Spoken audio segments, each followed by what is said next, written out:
So Eminem made a diss track along with Melle from the Philippines, and the diss track was aimed at Game, Melle Mel, and Lord Jamar, I believe. First off, you gotta respect people that laid the foundation.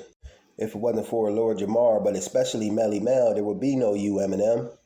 Another problem I have with all of this is that he chose to symbolically drop this diss around the 50th year anniversary of hip hop, which was done intentionally. Let's be very clear, Eminem, no matter how down you want to be, you're a culture vulture and a guest in hip hop. He called Melle Mel a juice head. And he also went on to say the only reason they play your music in the club is because you still perform in the clubs, taking shots at them and other rappers, I guess, who get their money out of performing in the clubs. Eminem also said, I'm a guest in this house, but I turned this bitch into a mansion.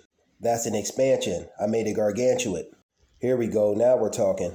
He sounds just like them white colonizers that want to claim they discovered everything and invented everything, when things were good and great and already built before their arrival.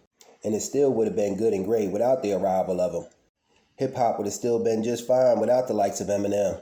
Eminem really wasn't getting played from the guys in the hood, no way.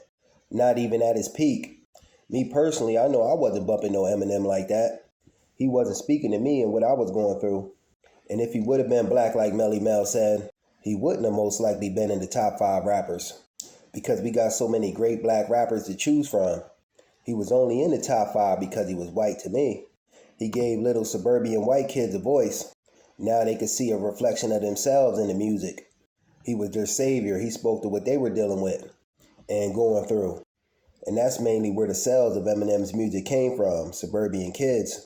Now there's a lot of speculations going on as to just who started hip-hop. Jamaicans and the Puerto Ricans claim it was them. Kool Herc and the Puerto Ricans might have been around in the beginning, but they didn't start hip-hop. The elements of hip-hop were already laid before the Jamaicans and the Puerto Ricans' arrival.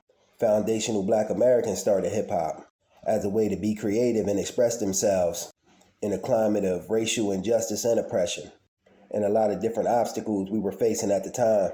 Kool Herc even said himself in one of them interviews I heard a while back, when he first moved to New York, he dressed different, and that black Americans gave him a sense of style and swag.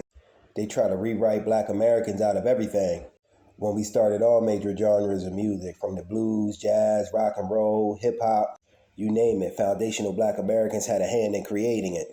And this ain't a shot at nobody, their group, or their culture. It's just truth. I'm going to be dropping a 50th anniversary video of hip-hop coming soon. Peace.